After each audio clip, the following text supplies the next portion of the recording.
নবীজি সাল্লাল্লাহু আলাইহি সাল্লাম বলেন, হাসরের ময়দানে সবাই উলঙ্গ অবস্থায় দাঁড়াবে। উলঙ্গ, কারো শরীরে কোনো কাপড় থাকবে না, একটা কাপড়ও থাকবে না, সবাই উলঙ্গ থাকবে। আম্মাজান জিজ্ঞেস করলেন, ইয়া রাসূলুল্লাহ, ইয়া হাবিবাল্লাহ, নবী গো আপনি এটা কি বললেন? হাসরের ময়দানে সবাই উলঙ্গ থাকবে, অথচ দুনিয়ার জমিনে আমরা নারীরা নিজেদের সতীত্ব ধরে রাখার জন্য পর্দার ভিতরে থাকি, কত স্পেশাল ভাবে পর্দা করি গো নবী। আপনি বলছেন হাসরের ময়দানে সবাই উলঙ্গ থাকবে। ইয়া রাসূলুল্লাহ, হাবিবাল্লাহ, নবী গো এটা কেমন করে সম্ভব? আল্লাহর নবী ডাক দেয়া কয়, আয়েশা রে, ও আয়েশা শোনো শোনো রে, হাসরের ময়দান এত কঠিন হবে রে আয়েশা। সেদিন মানুষ উলঙ্গ থাকবে কিন্তু কেউ কারো দিকে তাকাবে না। আল্লাহু আকবার বলেন। মানুষ সবাই আতঙ্ক অবস্থায় থাকবে, মানুষ সবাই ভয়ের মধ্যে থাকবে, যার কারণে সেদিন সবাই বলবে হায় হায় নাফসি নাফসি করবে, ইয়া নাফসি করবে, হায় আমার আমলনামা ডান হাতে নাকি বাম হাতে আসবে, আরে আমি কি জান্নাতি নাকি জাহান্নামী, সবাই চিন্তায় থাকবে। সূর্য থাকবে মানুষের মাথার উপরে, সবাই টেনশনের মধ্যে থাকবে, তাকায় থাকবে আমার উপায় কি হবে, আমার কি উপায় হবে। এই টেনশনে যে থাকবে মানুষ, যেই চিন্তায় থাকবে, ওই ব্যক্তির কোনো ব্যক্তির সঙ্গে কি সুন্দরী নারী আছে নাকি কালো নারী, ধনী না গরিব, খাটো না লম্বা, বৃদ্ধ নাকি যুবক যুবতী, নারীরাও পুরুষের দিকে তাকাবে না, পুরুষরাও নারীদের দিকে তাকাবে না, কেউ কারো দিকে তাকাইবে না, তাকাইলে না বুঝতে শৈল কাপড় নাই। আল্লাহু আকবার বলেন। এমন চিন্তায় থাকবে। আপনারা দেখবেন অনেক সময় যদি রাস্তার মধ্যে অ্যাক্সিডেন্ট হয়ে যান, খুব মনোযোগ দেন, আপনার হাতের মধ্যে আগে ব্যথা হয়েছে, একটু কাটতে গেছে, হাতের মধ্যে আগে একটু কাটা আছে, এটার ব্যথা, আপনি দৌড়ে ডাক্তারের কাছে গেছেন, ব্যান্ডেজ কইরা বাড়িতে আসার পথে এটার লাগে আপনি কান্তাছেন, ব্যান্ডেজ করে বাড়িতে আইতে লইছেন, আইয়া আবার আসার খাইয়া ফায়ের মধ্যে অক্ষরে ফাও কাটতে গেছে গা। এই কাটার কথা কেন মনে আছে? কথাটা বুঝছেন? ওই আগে যে কুদ্দুর আঙ্গুলটা কাটছে, ডাক্তারের কাছে গেছেন, আঙ্গুল কাটতে গেছে, ডাক্তার সাহেব তাড়াতাড়ি ব্যান্ডেজ করে দেন, এই ব্যথা আপনি গেছেন ভাই তাইতেন লইয়া আবার অ্যাক্সিডেন্ট করে আপনার ফাও এরতে ফিরিস গা। এখন কি আপনার এই কাটার কথা মনে আছে না? এটার কথা মনে, ব্যথা কেটে গেছে গা, এটা গেছে না কিন্তু আছে, কিন্তু এটার চেয়ে বড় হয়ে গেছে এটা, যার কারণে আহারে আহারে আমার ফাও গেছে। কথা বুঝাতে পারছি? এটা যেরকম বুঝেন সহজে, হাসরের ময়দানে রাসূলুল্লাহ বলেন যার যার টেনশন এত বেশি হবে, টেনশনের কারণে তার সঙ্গে কি সুন্দরী নারী না কালো, সে কি ইয়াং নাকি বৃদ্ধ, এদিকেও তাকাবে না, শরীরে কাপড় আছে না নাই এদিকেও তাকাবে না। আল্লাহু আকবার বলেন। আমার বন্ধুরা, আল্লাহর হাবিবের উপরে দুরূদ শরীফ পড়লে লাভ হয় না লস হয়? আওয়াজ করে বলেন, লাভ হয় না লস হয়? কারণ আমরা জাতে বাঙালিরার কিন্তু লাভ হইলে আওয়াজ এত ছোট হওয়ার কথা না, ঠিক কিনা বলেন? কারণ আমরা মাগনা পাইলে, খাস্তা পাইলে আলকাত্তাও গায়ে মাহে, কথা কয় না, ঠিক কিনা? তাহলে লাভের আওয়াজ এত ছোট হইলে আমরা মানি না, কথা কয় না, ঠিক কিনা বলেন? আমি আবার জিজ্ঞেস করছি, বলেন তো নবীজির উপরে দুরূদ শরীফ পড়লে লাভ হয় না লস হয়? হে আমার গোপালনগরের ভাইরা রে,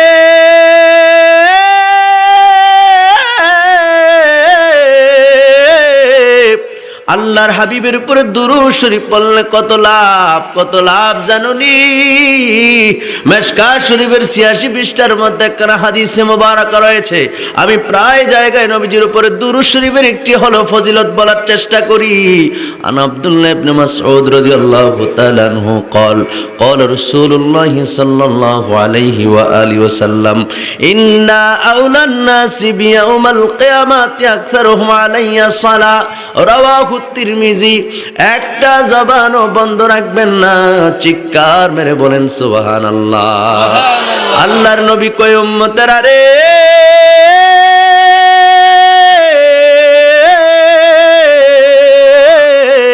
ও আমার উম্মত শোনো, দুনিয়ার জমিনে আমার যে উম্মত আমি নবীর উপরে বেশি বেশি করে দুরূদ শরীফ পাঠ করবে, কঠিন হাসরের ময়দানে ওই উম্মত আমি নবীর সবচাইতে নিকটে থাকবে। জোরে জোরে বলেন সুবহানাল্লাহ। নবীজির সবচাইতে নিকটে থাকতে চাই কি চাই না? চাই। এজন্য যদি চাই তাহলে নবীজির উপর অবশ্যই বেশি বেশি দুরূদ শরীফ পড়ার দরকার আছে নাকি নাই? আছে।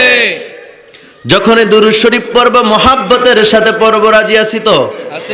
কারণ হলো আমার ভাইয়েরা, আমার বন্ধুরা, হাসরের ময়দানে যদি নবীর নিকটে থাকা যায়, যেই নবী উম্মতের জন্য 63 বছর উম্মতি উম্মতি বলে ক্রন্দন করেছেন, এখনো নবী উম্মতের জন্য কাঁদেন। হাসরের ময়দানে নবী আপনার আমার জন্য সিজদায় পড়ে আল্লাহর দরবারে কান্না করবেন। আল্লাহু আকবার বলেন। হাসরের ময়দান যেমন তেমন ময়দান না, যেই ময়দান হলো তামার জমিন। আল্লাহু আকবার বলেন। হাসরের ময়দান সেটা হবে তামার জমিন। শুধু তাই নয়, আল্লাহর নবীর হাদিস প্রমাণ করে হাসরের ময়দান সেদিন 50,000 দুনিয়ার 50,000 বছরের সমান হবে সেই দিন। আল্লাহু আকবার বলেন। মানে হাসরের ময়দানের যে দিনটা আপনি আমি দাঁড়ায় থাকবো, পৃথিবীর সবাই দাঁড়ায় থাকবে, ওই দিনটা হবে এত বড়, দুনিয়ার 50,000 বছরের সমান। আল্লাহু আকবার। দুনিয়াতে সূর্য ওঠে কার হুকুমে? আল্লাহ। কথা বলেন, দুনিয়াতে সূর্য ওঠে কার হুকুমে? আল্লাহ। আবার সূর্য অস্তমিত যায় কার হুকুমে? আল্লাহ। হাসরের ময়দানে সূর্য উঠবে ঠিকই বন্ধুরা, আমার ভাইয়েরা আমার, সেদিন সূর্য ওঠার পরে আর হুকুম আসবে না, ডুবার আর হুকুম আসবে না, সূর্য থাকবে মানুষের মাথার উপরে। বুখারী শরীফের প্রথম খণ্ডে 199 পৃষ্ঠার হাদিস প্রমাণ করে, আল্লাহর নবী কই উম্মতেরা রে, ও আমার উম্মত, সূর্য মানুষের মাথার উপরে থাকবে, যার যে কর্ম অনুযায়ী শাস্তি বেঁধে থাকবে। ঘামের মধ্যে হাবুডুবু খাবে, ঘামের মধ্যে আটলান্টিক মহাসাগরের পানি সেদিন পাবেন না। হাসরের ময়দানে যে যেই রকম দুনিয়াতে চলছেন, যার যার কর্ম অনুযায়ী শাস্তি পাবেন। হাসরের ময়দানে ঘামের মধ্যে হাবুডুবু খেতে থাকবে। আল্লাহর নবী বলেন, কেউ হাঁটু পর্যন্ত, কেউ কোমর পর্যন্ত, কেউ বুক পর্যন্ত, কেউ থুতা পর্যন্ত ঘামের মধ্যে হাবুডুবু খেতে থাকবে। আল্লাহু আকবার। যেই ময়দানে তো কঠিন হবে, সূর্য থাকবে মানুষের মাথার উপরে। আজকে সূর্য আছে 9,30,00,000 মাইল উপরে। আল্লাহু আকবার বলেন। সূর্য 9,30,00,000 মাইল উপরে, ওখান থেকে সূর্য আলো দেয়। সেই আলো যদি ঠিকঠাক মতো জমিনে পড়ে, আর আপনি আমি যদি জমিনে একটু কাজ করতাম, যাই সান্দি গরম হয়ে যায়। কথা বলে ঠিক না বলেন? অথচ বুখারী শরীফের প্রথম খণ্ডে 199 নম্বর হাদিস প্রমাণ করে, রাসূলুল্লাহ বলেন, সূর্য থাকবে মানুষের মাথার অতি নিকটে। আল্লাহু আকবার বলেন। সেদিন কোনো উপায় থাকবে না, উপায় থাকবে না। কোরআন সাক্ষ্য দিচ্ছে, কোরআনুল কারীমের মধ্যে 30 পারার 3 নাম্বার সূরা, আমি কিন্তু ওয়াজ শুরু করছি না, 30 পারার 3 নাম্বার সূরা, সূরা আবাসা, সূরা আবাসার 34, 35, 36 নাম্বার আয়াতগুলো পড়লে আপনারা পেয়ে যাবেন। সেদিন বাবা মা সন্তানের পরিচয় দিবে না, সন্তানও বাবা মার পরিচয় দিবে না, ভাই তার বোনের পরিচয় দিবে না, বোন তার ভাইয়ের পরিচয় দিবে না। কত মানুষের সঙ্গে আপনি কত বন্ধুত্ব করেছে, সেদিন বন্ধু বন্ধুর পরিচয় দিবে না। যেই বিবির জন্য আপনি হালাল ইনকাম করেছেন, হারামও করছেন, শুধু বিবির মুখে হাসি ফোটানোর জন্য, নতুন নতুন শাড়ি কিনা দেওয়ার জন্য, এই কোরআন বলছে সেদিন আপনার স্ত্রী আপনার পরিচয় দিবে না। আল্লাহর নবী কই, উম্মত, ও আমার উম্মত শোনো, দুনিয়ার জমিনে আমি নবীর উপরে যদি বেশি বেশি করে দুরূদ শরীফ পাঠ করবা, দুনিয়ার সবাই বলে গেলেও আমি রাসূল তোমাদেরকে বলবো না। সুবহানাল্লাহ বলেন। ওই নবীর উপরে দুরূদ শরীফ পড়ার দরকার আছে না নাই? যখনই পড়বো মুহাব্বতের সাথে পড়বো, আল্লাহ যেন কবুল করে নে, পড়ে না আমিন। ভাইরা আমার, বন্ধুরা আমার, সেই নবী রাহমাতাল লিল আলামিন, যেই নবীর কদমের নিচে হাসরের ময়দান হবে, আর ওই হাসরের ময়দানকে নিয়ে আপনি আমি চিন্তিত, আপনি আমি অনেক ভয় পাই। সেই ভয় পাওয়া জায়গাটাই হবে নবীজির কদমের নিচে। চিল্লায় বলেন সুবহানাল্লাহ। এখন হাসরের ময়দান নিয়ে চিন্তা করার পূর্বে আগে চিন্তা করতে হবে নবীর কদমের নিচে নিয়ে একটু দয়া করে আমরা ঠাই পাই, অর্থাৎ মায়ার নজরে নিয়ে থাকতে পারি। যেরকম সুবহানাল্লাহ। নবীর কদমের নিচে কইলে তো আবার অনেকে শিরিক খুঁজবো, আছে না নাই? কথা কোন আছে না নাই? আরে নবীর কদমে আপনার ঠাই হলে আপনি কাফি, আপনি জান্নাতি। সুবহানাল্লাহ বলেন। রাসূল নিজে বলছেন, পৃথিবীর সমস্ত মানুষ সবাই নবীজির কদমের নিচে থাকবে। সুবহানাল্লাহ বলেন না? ভাইরা আমার, বন্ধুরা আমার, আচ্ছা আপনাদেরকে একটা উপমা দিই, একটা উদাহরণ দিই। এই যে ভারতের আপনার আগ্রাতে আমি গেছি, তাজমহল, বাদশাহ শাহজাহান তাজমহল বানাইছে। ইন্ডিয়াতে 5 বছর প্রোগ্রাম করছি আমি। কয় বছর? এখন তো যে অবস্থা, আর ঢোকার সুযোগ নেই। গত বছর অনেক প্রোগ্রাম আসছিল, কিন্তু যাওয়ার কোনো সুযোগ নাই। এখন প্রোগ্রাম করতে গিয়া ইন্ডিয়াতে এই তাজমহল একবার ঘুরতে গেছি, গিয়া দেখি পৃথিবীর অনেক রাষ্ট্রের অনেক মানুষ, পুরুষ মহিলা এই জায়গায় দেখে। এটা তো সুন্দর জায়গা, দেখার জন্য আসে, কথা বুঝছেন? আপনার অনেক, এক কথা অন্যান্য দেশে অন্যান্য বিশ্বের অনেক রাষ্ট্রের মানুষ এই জায়গায় আসছে দেখার জন্য, সবসময় কন্টিনিউ, কথা বুঝছেন? তো এত সুন্দর জায়গা বানাইলো কে? বাদশাহ শাহজাহান। কার জন্য বানাইছে? মমতাজের জন্য। এটা জানেন না আপনারা? এই তাজমহল সে বানাইছে কার জন্য? মমতাজের জন্য, ভালোবাসা। এখন প্রশ্ন হলো, এত মানুষ তাজমহল দেখতে আসে, এখন প্রশ্ন হলো তাজমহল দাম বেশি না মমতাজ দাম বেশি বাদশাহ শাহজাহানের কাছে? মমতাজ, অবশ্যই মমতাজ। কেন? তার দৃষ্টিতে মমতাজ স্পেশাল মানুষ, এই জন্য সুন্দর একটা জিনিস তাকে গিফট করেছে। কথাটা বুঝেন নাই? তাহলে বাদশাহ শাহজাহান তাজমহল বানাইলো মমতাজ আফার লেগা। তাহলে এই তাজমহল দেখার লেগে পৃথিবীর কত মানুষ আসে, পৃথিবীর অন্যান্য রাষ্ট্র থেকে। তাহলে বাদশাহ শাহজাহানের কাছে তাজমহল মূল বিষয় না, বাদশাহ শাহজাহানের কাছে মমতাজ গুরুত্বপূর্ণ, এই জন্য তাকে, তার জন্য এটা বানাইছে। যার জন্য বানাইছে সে দামি না? কথা বুঝতেছেন নি? তো যে হাসরের ময়দান নিয়ে আমরা এভাবে উপমা দেওয়া আমার ঠিক হচ্ছে কিনা জানি না, কিন্তু আপনাদেরকে বোঝানোর জন্য বলছি, যে হাসরের ময়দান নিয়ে আমরা করন্দন করি, যে হাসরের ময়দানকে আমরা এত ভয় পাই, আর ওই হাসরের ময়দান নবীজির কদমের নিচে। সুতরাং হাসরের ময়দানকে নিয়ে চিন্তা অবশ্যই করবা, কিন্তু তার আগে নবীর দামানে থাকার চিন্তা করো। কথা বলেন ঠিক কিনা? কথাটা বুঝাইতে পারছি? এখন আমাদের দেশে কিছু লামাঝাবি ভাইয়েরা, বড় বড় মুফতি, মুহাদ্দিস, ডক্টর, শায়েখ, তারা বলে নবীজি নাকি হাসর ময়দানে চিন্তায় পড়ে থাকবেন, নবীজির আমল নামা বেশি হয় নাকি আপনার নেক আমল বেশি হয় নাকি বদ আমল বেশি হয়, নবীজি কি জান্নাতে যাইবো নাকি জাহান্নামে যাইবো? জোরে কইতেন না নাউজুবিল্লাহ? আরো জোরে করেন না নাউজুবিল্লাহ? অথচ তিরমিজি শরীফের হাদিস এসেছে, তিরমিজি শরীফের দ্বিতীয় খণ্ড 202 পৃষ্ঠার মধ্যে রয়েছে, আল্লাহর নবী দো জানের বাদশা নবী রাহমাতাল লিল আলামিন বলেন, আল্লাহ পাকের হুকুমে সর্বপ্রথম আমি জান্নাতের দরজায় করা নাড়ব। সুবহানাল্লাহ পড়েন। নবীজি নিজে দুনিয়ার থেকে কয়ে যাইতেছে আমারে দিয়া জান্নাত উদ্বোধন হইব, আর হ্যাঁ কয় জান্নাতে যাইবো না? নবীজি আরে কেমনে কইতে আমার ভয় লাগে এই কথা কইতে, অথচ ওরা হাজার হাজার মানুষের সামনে বলে বেড়াচ্ছে। নাউজুবিল্লাহ কইতেন না? এই জন্য আকলকে আপনার কি বলে, আপনার দৃষ্টিকে সজাগ রাখতে হবে, ঈমান যেন চুরি করে নিতে না পারে। কথা কেন ঠিক না বলেন? আল্লাহর নবী বলেন, একই কিতাবের তিরমিজি শরীফের হাদিস, নবীজি সাল্লাল্লাহু আলাইহি সাল্লাম বলেন, হাসরের ময়দানে সবাই উলঙ্গ অবস্থায় দাঁড়াবে, উলঙ্গ, কারো শরীরে কোনো কাপড় থাকবে না, একটা কাপড়ও থাকবে না, সবাই উলঙ্গ থাকবে।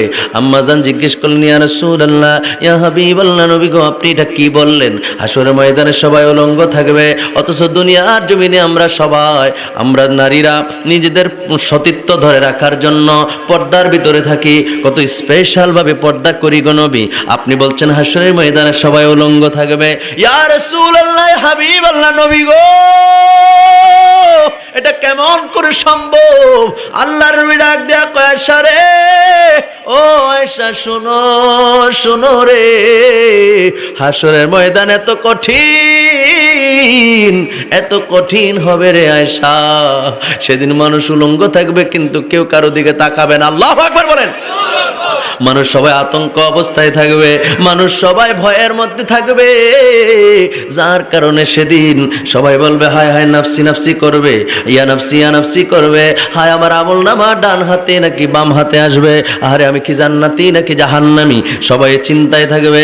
সূর্য থাকবে মানুষের মাথার উপরে, সবাই টেনশনের মধ্যে থাকবে, তাকায় থাকবে আমার উপায় কি হবে, আমার কি উপায় হবে, এই টেনশনে যে থাকবে মানুষ, যেই চিন্তায় থাকবে, ওই ব্যক্তির কোন ব্যক্তির সঙ্গে কি সুন্দরী নারী আছে নাকি কালো নারী, ধনী না গরিব, খাটো না লম্বা, বৃদ্ধ নাকি যুবক যুবতী, নারীরাও পুরুষের দিকে তাকাবে না, পুরুষরাও নারীদের দিকে তাকাবে না, কেউ কারো দিকে তাকাইবে না, তাকাইলে না বুঝতে শৈল কাপড় নাই। আল্লাহু আকবার বলেন। এমন চিন্তায় থাকবে। আপনারা দেখবেন অনেক সময় যদি রাস্তার মধ্যে অ্যাক্সিডেন্ট হয়ে যান, খুব মনোযোগ দেন, আপনার হাতের মধ্যে আগে ব্যথা পাইছেন, একটু কাটতে গেছে, হাতের মধ্যে আগে একটু কাটা আছে, এটার ব্যথা আপনি দৌড়ে ডাক্তারের কাছে গেছেন, ব্যান্ডেজ কইরা বাড়িতে আসার পথে এটার লাগে আপনি কান্তাছেন, ব্যান্ডেজ করে বাড়িতে আইতে রইছেন, আইয়া আবার আসার খাইয়া ফায়ের মধ্যে অক্ষরে ফাও কাটতে গেছে গা, এই কাটার কথা কেন মনে আছে? কথাটা বুঝছেন? ওই আগে যে কুদ্দুর আঙ্গুলটা কাটছে ডাক্তারের কাছে গেছেন, আঙ্গুল কাটতে গেছে, ডাক্তার সাহেব তাড়াতাড়ি ব্যান্ডেজ করে দেন, এই ব্যথায় আপনি গেছেন, ভাই তাইতেন লইয়া আবার অ্যাক্সিডেন্ট করে আপনার ফা এরতে ভরিস গে। এখন কি আপনার এই কাটার কথা মনে আছে না এটার কথা মনে? ব্যথা কেটে গেছে গা, এটা গেছে না? কিন্তু আছে আছে, কিন্তু এটার চেয়ে বড় হয়ে গেছে এটা, যার কারণে আহারে আহারে আমার ফাও গেছে। কথা বুঝাইতে পারছি? এটা যেরকম বুঝেন সহজে, হাসরের ময়দানে রাসূলুল্লাহ বলেন যার যার টেনশন এত বেশি হবে, টেনশনের কারণে তার সঙ্গে কি সুন্দরী নারী না কালো, সে কি ইয়াং নাকি বৃদ্ধ, এদিকেও তাকাবে না, শরীরে কাফর আছে না নাই এদিকেও তাকাবে না। আল্লাহু আকবার বলেন। আল্লাহু আকবার। আল্লাহর নবী বলেন সর্বপ্রথম মানুষকে যখন হাসরের ময়দানের দিকে নিয়ে যাওয়া হবে, সর্বপ্রথম মানুষকে যখন আবার পুনরায় জীবিত করা হবে, এই পৃথিবী সব কিছু ধ্বংস হয়ে যাবে, ধূলিসাৎ হয়ে যাবে। বলছে কে? কুল্লু মান আলাইহা ফান।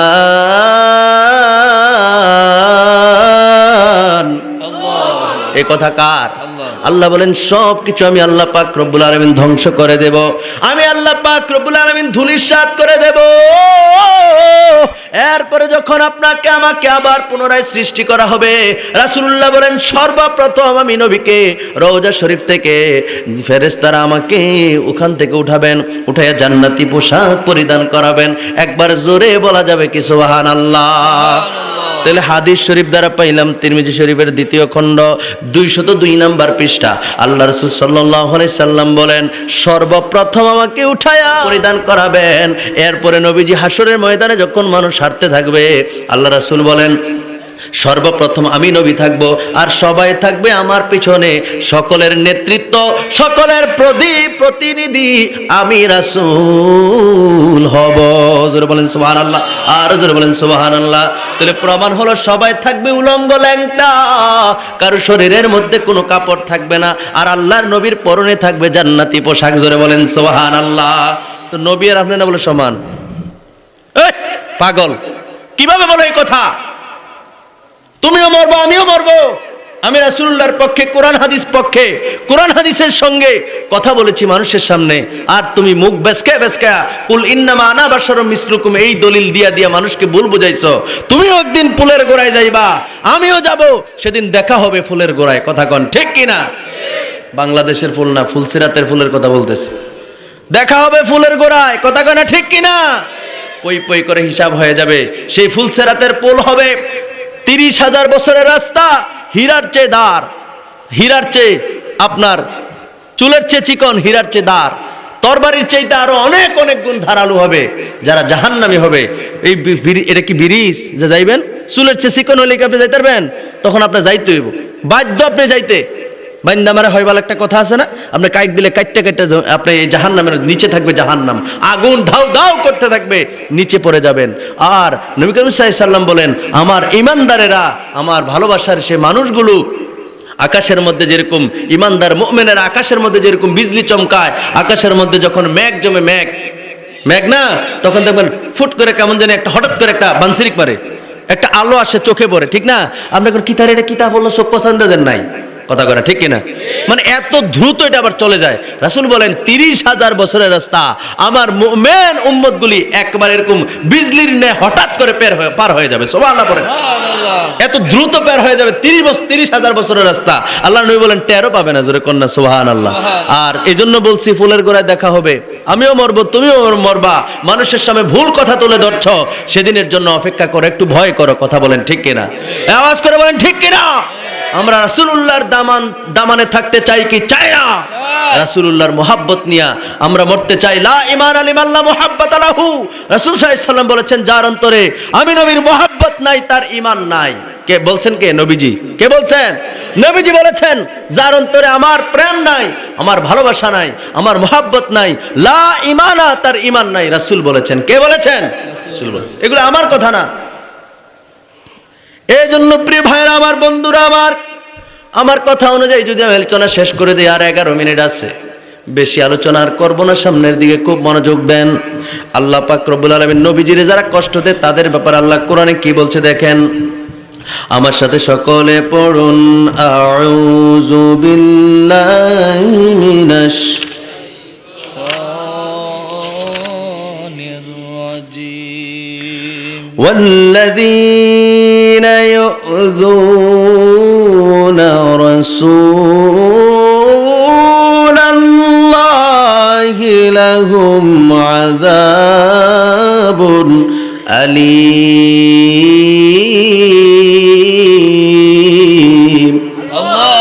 এই কথাটা কার? আল্লাহর। আল্লাহ কি কয় জানেননি?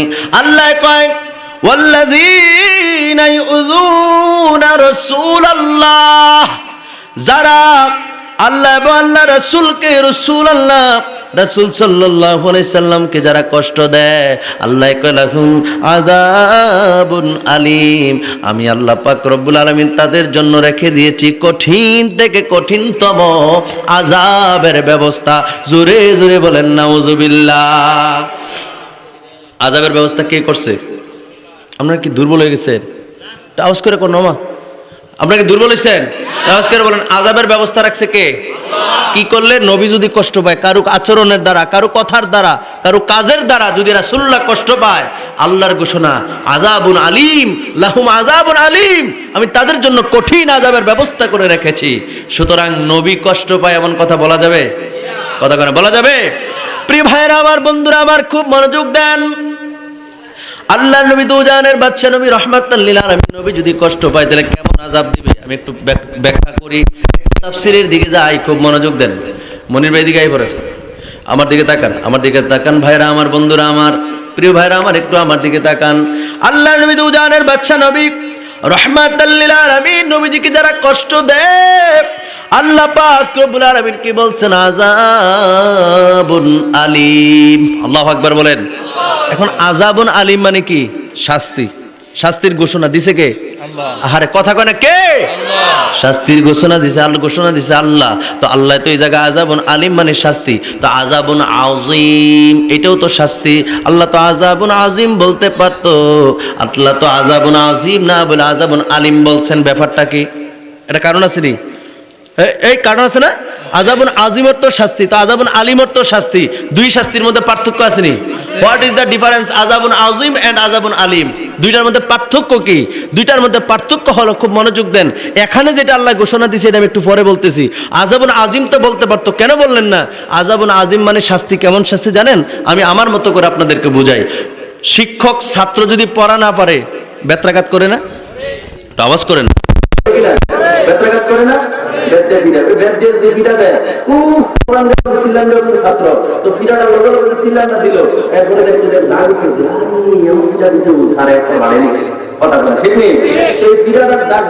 অথবা এটার যে যন্ত্রণা, ফিডার খাওয়ার যে একটা কষ্ট, এটা কি বছরের পর বছর থাকবো নাকি 2-4 দিন পরে ভালো হয়ে যাবে? 2-4 দিন পরে ভালো হয়ে যাবে না? 2-4 দিন পরে ভালো হয়ে যাবে। আর ফিডার ছোট ছোট সরষে হচ্ছে না, তাহলে 15-20 দিন একটু জ্বলবো, কথা কানা ঠিক কিনা, কিন্তু ভালো হয়ে যাবে। আর এটা হলো আযাবুন আযীম মানে শাস্তি। তবে এই শাস্তিটাও একটু নরমাল।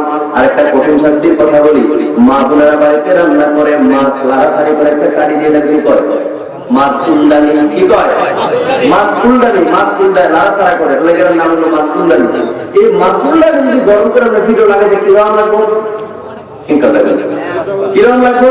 এটা কি শিক্ষকের বেত্রাঘাতের মতো? একটু বুঝেন কথাটা। আল্লাহ কেন এটা বললো? এটা কি বেত্রাঘাতের মতো? এটা তো শিক্ষকের ফিডার মতো না।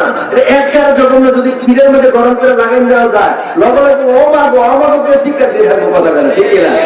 তো ওই শিক্ষা দিয়ে রইলো, শিক্ষার শেষ এত ভালো দিল, অন্তত কয়েক মাসও আপনার এই যন্ত্রণা থাকবো। ফিডে সোলকারটা দেবো, মলম লাগাইবো, তারপরে ক্রিম লাগাইবো, ডাক্তারের কাছে দৌড়াদৌড়ি করবো, অ্যান্টিবায়োটিক খাইবে, এর নামে বাবার লক্ষণ, কথা করা ঠিক কিনা? আযাবুন আলীম যেটা আল্লাহ কোরআনের মধ্যে এই জায়গার মধ্যে ঘোষণা দিয়েছেন, আল্লাহ বলেছেন লাহুম আযাবুন আলীম।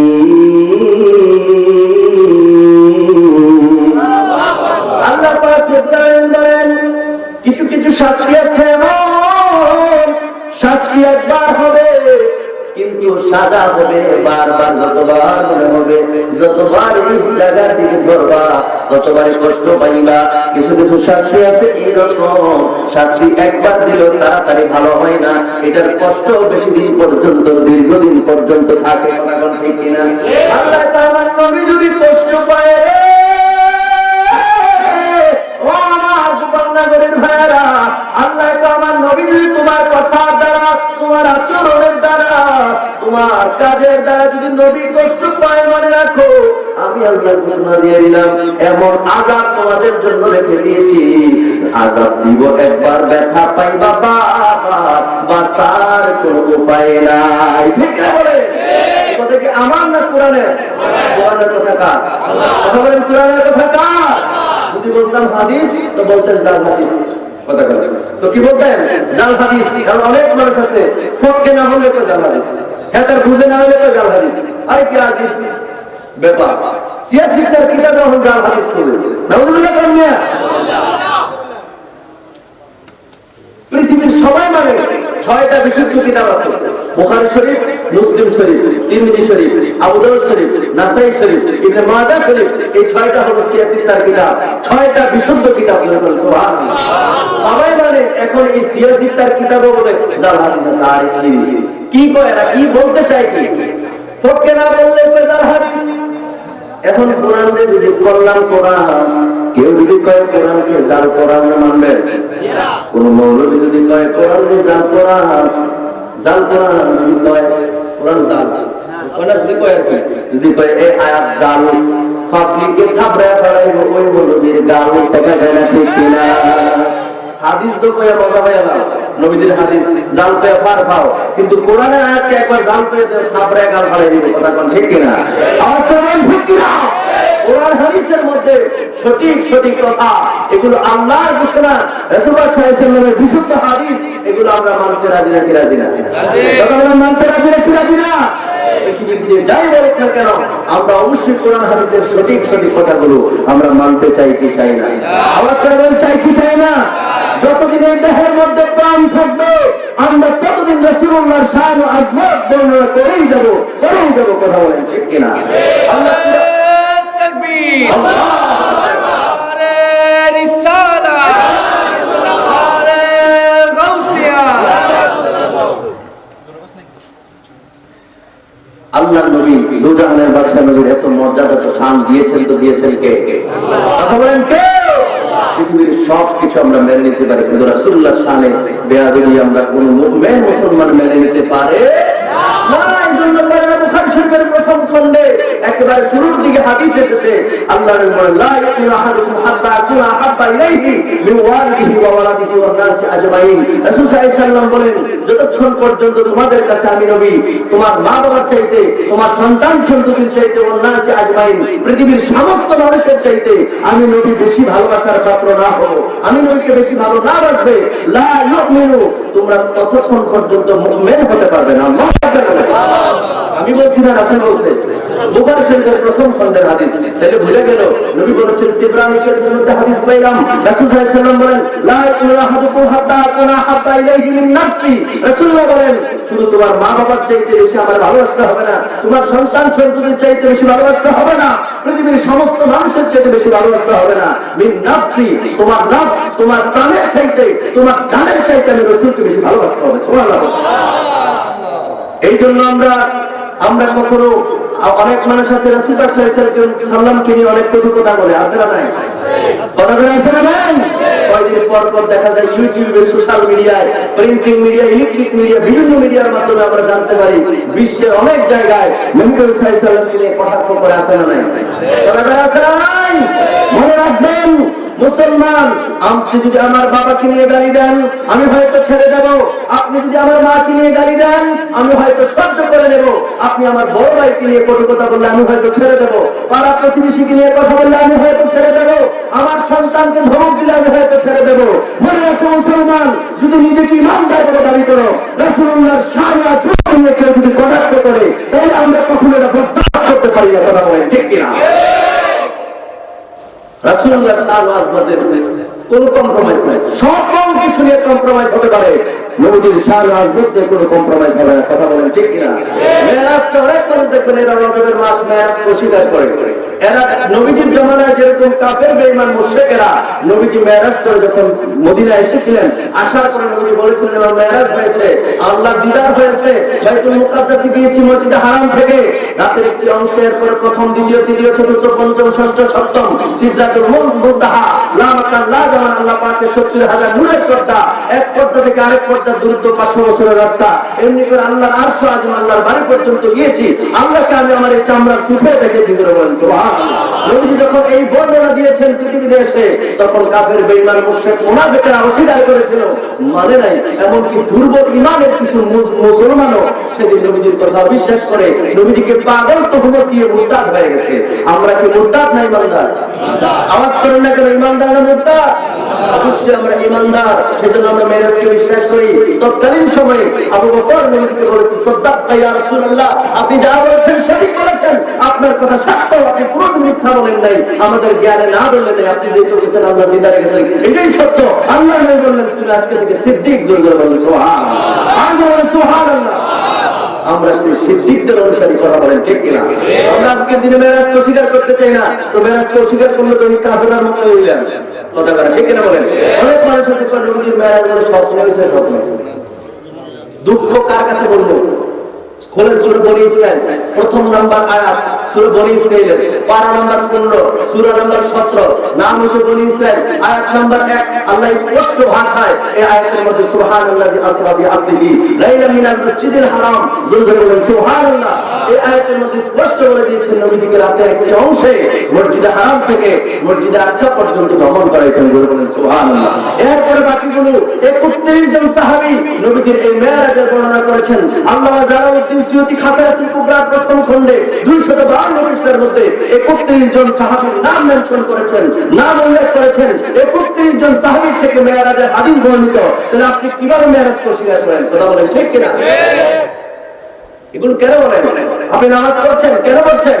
আপনার নামাজ পড়ার অধিকার নেই যদি আপনি মেরাজকে অস্বীকার করেন, কারণ মেরাজে আপনি নামাজ পড়া হয়েছে। সুবহানাল্লাহ।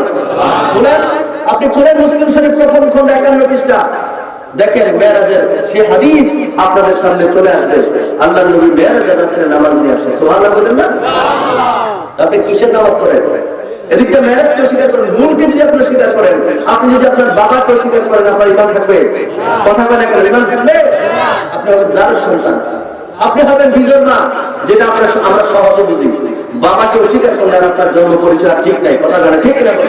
আপনি মেরাজকে অস্বীকার করতেছেন, আমার নামাজ পড়েন, ফজর পড়তে হবে, যোহর পড়তে হবে, মাগরিব পড়তে হবে, বেকুব কোথাকার। আরে নামাজ পড়ে মেরাজের রাতে তুমি না মেরাজকে অস্বীকার করো, তোমাদেরকে তো নামাজ না, তুমি তো কাফের হয়ে গেছো, কথা বলে ঠিক কিনা? বলেন আমরা আবু বকরের মতো বিশ্বাস করতে চাই, কথা বলেন ঠিক কিনা? অস্বীকার করার কোন সুযোগ নেই। এই মেরাজের রাতে আমাদেরকে রাসূল পাক সাল্লাল্লাহু আলাইহি ওয়াসাল্লামের শ্রেষ্ঠ মুজিজা মেরাজকে বিশ্বাস করে, এরপরে বিশ্বাস স্থাপন করে যতদিন থাকবে ততদিন বাঁচার তৌফিক দান করুন। আর যদি করেন আমিন।